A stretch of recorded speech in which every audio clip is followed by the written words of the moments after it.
Welcome to DC2LA. I'm your host, Kevin Palermo. Thanks for tuning into the show. Now's the part where we talk to you about fashion and entertainment, because remember, DC2LA used to be a fashion and entertainment show, so Taylor Swift got like a haircut or something. Anywho, today we'll cover news that spans from the 2016 presidential race to the sensation that is the great Kanye West. Plus, I'll interview GW student Demery Scott, who went all the way to Iowa as part of her internship with Rand Paul. I'll ask her all about the time at the Iowa caucus, her thoughts on the remaining Republicans vying for the nomination, and her love for the great Rand Paul. All that and more tonight on DC2LA.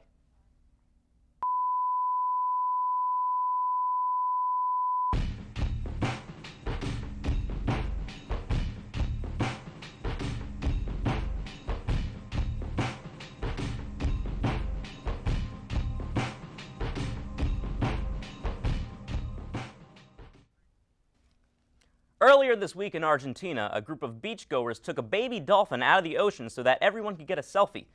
There's something morbidly poetic about destroying beauty in order to appreciate it. That wasn't a joke, that was just me having a moment.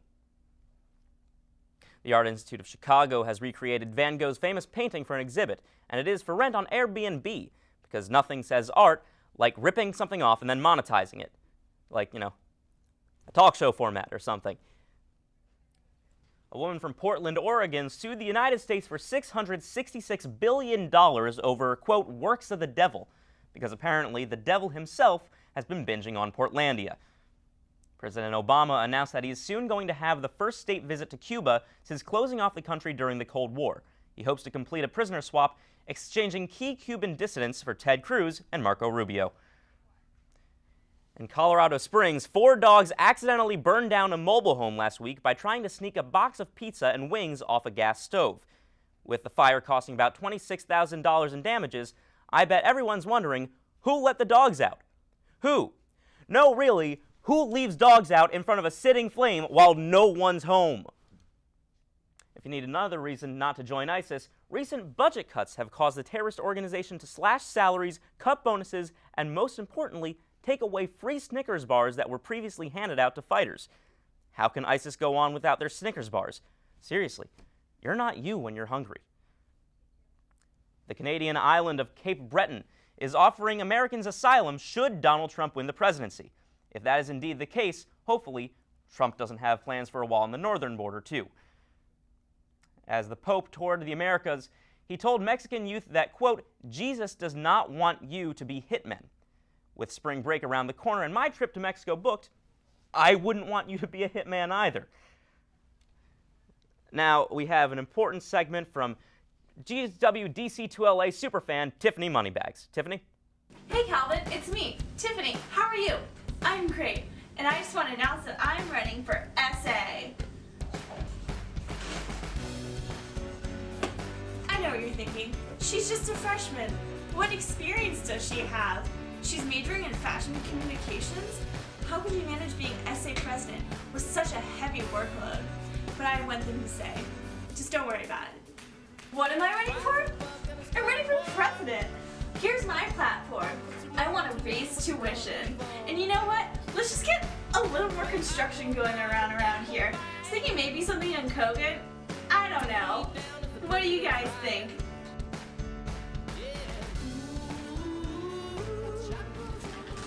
Back to you, Calvin. Well, Tiffany, good luck with the election. We're going to take a short commercial break, so stick around and we'll be right back. Wonderful academic institution with a fine athletic tradition. Patricio Garino throws it down with 2 hands. Wonderful city. It's a great place to go to school. Keith and Sandwich open down the right side. Will go and Duncan with his right hand. Not just the family, it's the whole community. Armwood Duncan with 1.9 seconds left. Armwood, a thunder slam. 81-80 George Washington. A huge victory for the Colonials.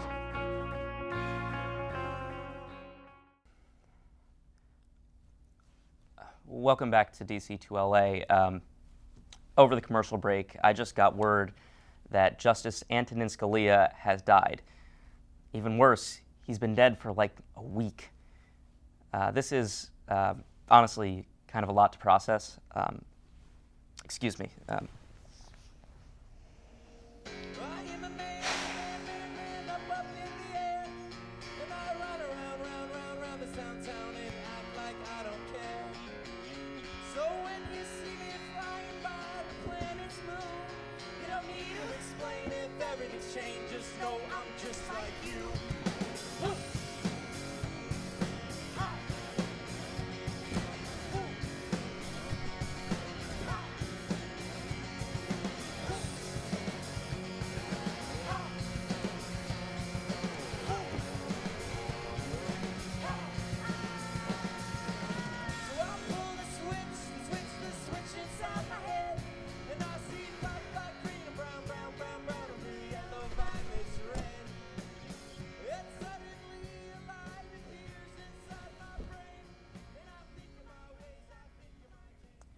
Speaking of Kanye West, that brings us to our newest segment.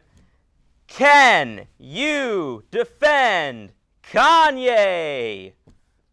This is our newest game where we show things Kanye West has said or done and ask, can you defend Kanye? All right, first up. Yo, Taylor, I'm really happy for you. I'm going to let you finish. But Beyonce had one of the best videos of all time. One of the best videos of all time. Okay, this really, it's actually fine. Beyonce's music video was incredible, and Kanye saw a consistent trend of white artists receiving more attention than black artists for comparatively mediocre work. Yeah, cool. Defended Kanye. All right, let's see the next one. George Bush doesn't care about black people. All right, this is easy. Kanye saw the lack of attention paid by the Bush administration during and after Hurricane Katrina. He saw once again that black individuals were receiving less attention and help than white people. Easy, that one was easy. All right, come on, let's get a harder one. I'm standing up and I'm telling you I am Warhol. I am the #1 most impactful artist of our generation. I am Shakespeare in the flesh. Walt Disney, Nike, Google. Now, who's going to be the Medici family and stand up and let me create more? Or do you want to marginalize me till I'm out of my moment? All right, this one's a little more of a challenge. Kanye saw himself being consistently misinterpreted in the media and, though a little unintelligibly, was lashing out at that. He didn't want the radio host to twist his words and throw him under an imaginary bus. Boom, done. All right, let's get that next. Nope. There's nothing there. God, dang it, Kanye. In Donald Trump-related news, the Pope, I repeat, the Pope, said that Donald Trump was, quote, not Christian, in response to Trump's call for deporting undocumented immigrants and his pledge to build a wall separating Mexico and the United States. In a totally unexpected move, Donald Trump responded to the Pope. Again, the Pope. In his angrily worded Facebook post, Trump wrote that, quote, if and when the Vatican is attacked by ISIS, which, as everyone knows, is ISIS's ultimate trophy, I can promise you that the Pope would have only wished and prayed that Donald Trump would have been president, because this would not have happened. ISIS would have been eradicated, unlike what is happening now, with all our talk, no action politicians. The Mexican government and his leadership has made many disparaging remarks about me to the Pope because they want to continue to rip off the United States, both on trade and at the border. And they understand I am totally wise to them. The Pope only heard one side of the story. He didn't see the crime, the drug trafficking, and the negative economic impact the current policies have had on the United States. He doesn't see how Mexican leadership is outsmarting President Obama and our leadership in every aspect of negotiation. So that happened. I guess that's just how it goes. Pope Francis, you're fired. It's time to take a short commercial break. When we come back, we will have our interview with Demery Scott, so stick around.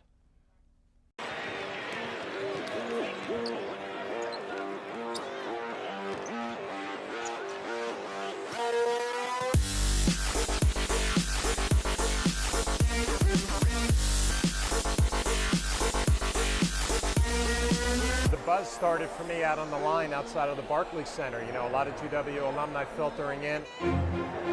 I'm just so proud to be an alumni and be a part of this movement. There hasn't been a team like this in 7, 8, 9 years. I'd say we probably have over 1,000 people here, and you can feel the energy. I graduated in 1991. I graduated in 2009. I graduated in 2005 from the Elliott School. The School of Medicine and Health Sciences. From the Columbian College. If you want a place to be in the world tonight, it's right here with all of our alumni, students, parents, friends of the George Washington University. It's just important to have a community that supports our student athletes. I love this team, and I'm proud to support it. Everyone that's participated and made this happen knows it didn't happen overnight. What we're trying to do is develop students and student athletes to really impact the world. This is an even better turnout than last year. The first thing it can really do for us is get our name out there. Applications the next year go through the roof. Tonight, you are the George Washington University. It raises the school spirit and makes us all proud to be Colonials. And you have really galvanized our whole university community. You're building a spirit and you're building a family within the university stronger than we've ever had before. Gentlemen, go out there and raise high. Crank it up. Raise high! Raise high! Win, baby. Crank it up. Raise high, the buff and blue.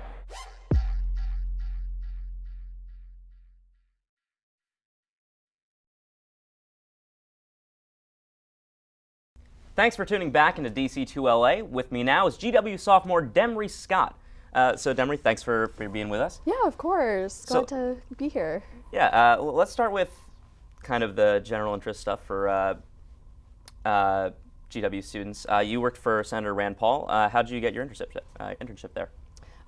Well, really the biggest thing, little plug to my sorority, but I got something in my listserv about working for him. I had always wanted to intern with him. I've always had, liberty values, and when I saw that they were looking for interns, I just kind of hopped on that. That's cool. So it's really through the connections that you have and stuff. So I actually worked for him for 8 months. I started working on his political team, and then as the semester wound down, I actually got another internship on their students team, and I got to go to Iowa with them, and it was a great experience. Yeah, so how long were you in Iowa? So I was supposed to be there for 2 weeks. But because of Jonas, we all know what happened there. But I was there for a week, and my first day there, I was in Des Moines. I thought I was going to be in Des Moines the entire time, but my boss pulled me into his office, and he's like, "You're going to Iowa City. We need people in Iowa City." So I was in Iowa City most of the trip, and I, got there, and I was like, met all these people who were at the University of Iowa, it's in Iowa City. And I met all of our students for Rand people that were there. And I was working with them the entire time doing campus outreach. So you were able to kind of stay in the less Iowa-y parts of Iowa. Yeah, exactly. That's really kind of what you want to go for.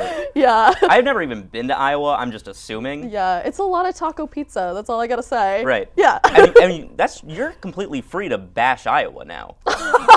Because. Oh my God. Not to bring up fresh wounds, but you did have to drop out. Yeah. Well, Iowa is a great state. I have a lot of friends. No, really and truly it is. You don't have to do that. No, it really is. I really loved it. I made a lot of great friends, and they're great people. Go Hawkeyes. But I became an honorary Hawkeye for about a week. But really and truly, it was an incredible experience getting to talk to people and see what they were really interested in. And even though Rand dropped out pretty much the day that I came back, which was really unfortunate. We actually had a great ground game there in the county that I was working in. He actually got second place behind Marco Rubio, which was really awesome. We were able to really reach out to young voters and get them, educated and become activists. And their Students for Rand chapter was incredible. They were constantly, on the go, to the point where we were, at the Airliner, which is this bar in Iowa City. And we were sitting there watching one of the debates and we go to the bathroom, and we have like our Rand signs or whatnot. And this girl, she's like, "Is there a Rand rally on Saturday? I want to come." She's in the bathroom, and one of her friends is like, I don't know, she's trying to like help her friend or whatnot. Yeah. And so, because her friend is like, you know, a little sick, and so then she's like, you know, I kind of want to sign up for that. So it's like, you know, this whole campaigning thing is like, it's always on the go. You keep going, and it's, you know, some people don't like it. It's not for everybody, but I had a great experience because it's something that I'm really passionate about. So let's talk about Rand Paul for a sec. 5 words, how do you describe Senator Rand Paul? So he's definitely interesting. Nope. Nope. Just okay. 5. Okay. So I'd say money, weed, liberty. You got 2 more. I got 2 more. I'm trying to think. Money, weed, liberty. Money, weed, liberty. Those are the big ones. That sounds like the motto for a rapper. Yo. Money, Senator weed. Paul. But or like the worst motto for the French Revolution that they could come up with. Yeah. Okay, so 2 more. Revolution. Money, weed, liberty. Criminal justice reform? I don't know. Let's just, we can combine that we can into combine like that. just the 4th, yeah. Yeah. Kentucky quirky. I'm real honestly, he's a quirky guy. You know, I loved working for him and stuff. Sure. Did you ever meet him? I actually did. I met him a few times. He really is down to earth, and he really cares about his, you know, constituents and things. He's really interesting. He shaves his own head. He eats lasagna sandwiches. He's interesting. Yeah, he's that's great. It was really great, that's how you know someone's genuine is. You say lasagna sandwiches? Yeah, that's a thing. Yeah, apparently I didn't know it was a thing before I started working for him, but it's like I think someone else was telling me this. So I mean I don't know, but like so it's 2 pieces of bread with lasagna in it. So I mean lasagna sandwich. But I mean I've never tried it, but I mean. Hey, don't knock it till you try it, I guess. Yeah. I noticed you didn't mention in your 5 words eye doctor, or what is it? Sorry, I have it in ophthalmologist. Yeah, ophthalmologist. I wrote it just on this just so I could like remember what an eye doctor is. Did you ever like check out your eyes? No, but that would have been really cool. I know actually at one of the debates that he went, you know, during a commercial break, and he went over, and there was someone in the audience who was having some issues with their eyes, and she walked up to the front of the stage and said, "Hey, Senator Paul, can you like look?" And you know, he snapped right out of his like, you know, political thing, and then he went into, you know, eye doctor phase, and he like gave her, you know, wait, like, so he just kind of gave free eye exams whenever? Yeah, he does it pro bono. So why didn't you get one? I should have. That would have been so cool. Then you can have that story. You know, 20/20 vision. You know. Was there any point in the race where you thought, you know, he might not get the nomination? Well, really, I wanted to believe that he always had a chance. Yeah. But I do think that there were a lot of different factors into like why he didn't do as well as like we would have wanted. Right. Like I think that the moment where you thought like, oh, maybe he's not going to win, it would be like when he dropped out. When he dropped out, that would probably be at the top of the list. Yeah, when I got my final email saying your email will be cut off this day, I was like, oh, it's over. But wait, it was just that sudden? Yeah. So what it was is I got an email that we were gonna have a conference call, right? Mm-hmm. And I had class, so I didn't go on the conference call. I'm like, oh, whatever. It was just like, you know, where we're going from here after Iowa, and I was like, whatever, I have class. And, you know, I was in class, you know, being a good student, and then I'd say about halfway through this class, I, you know, was a bad student, flipped over to Twitter for a second, and breaking news on Politico, Senator Rand Paul drops out of the presidential race. Oh, man. And my heart sunk, you know, I literally had to leave the room in the class because I was so upset. But that's like the text message breakup of politics. It is the worst because it's like, oh man, that's a Twitter breakup of politics. It's a Twitter breakup because I mean, you know, I was telling all my friends when it happened because like, I mean, a lot of people don't understand what it feels like to be like working for something and, you know, believe in something so much. Sure, and then it just kind of ends. Yeah, it's like someone breaking up with you, but worse. Yeah. Well, anyway, thanks so much for being with us. We're gonna go to commercial and we'll be right back.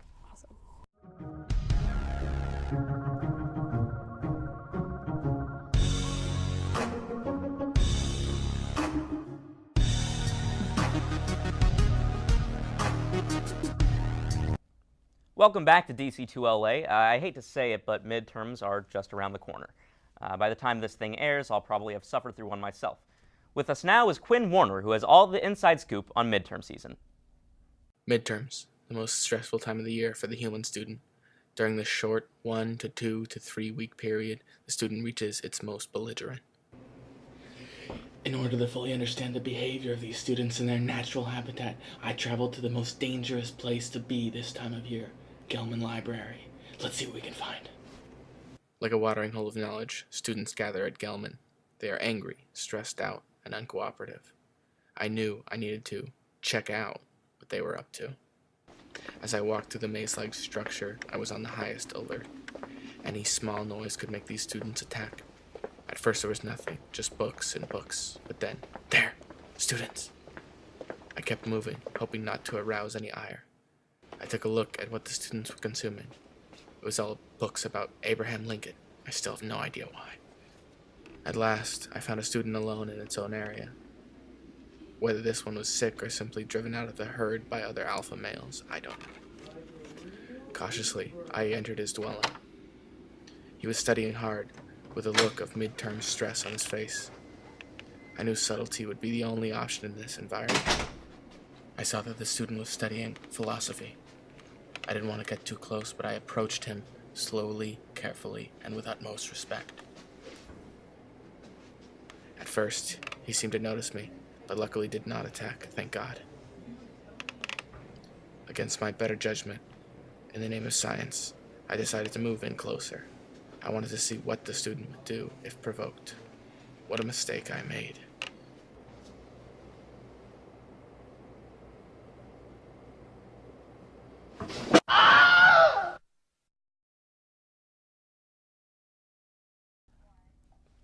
God, Quinn, I told you not to sneak up on people like that.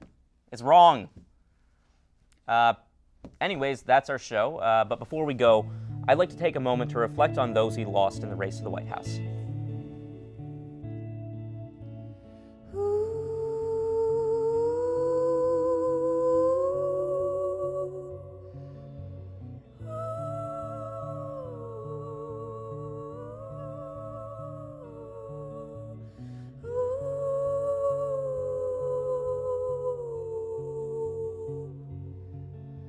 If you ain't made it now, you're never gonna make it.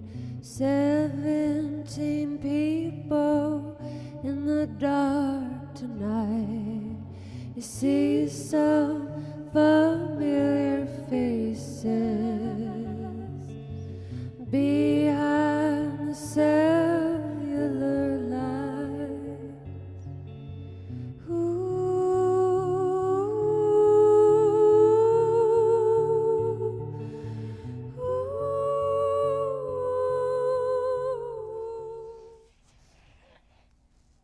Oh, wow.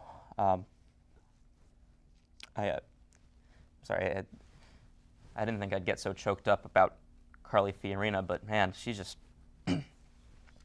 she really pulls at the heartstrings. Anyway, that's our show. Have a great rest of your day, Colonials, and I'll see you tomorrow. Wait, what? That makes, like, no sense. Seriously, like, we have a problem with this every time. This is our 4th episode. We're still having problems with the send-off. Can we just come up with some, like, catchphrase or something?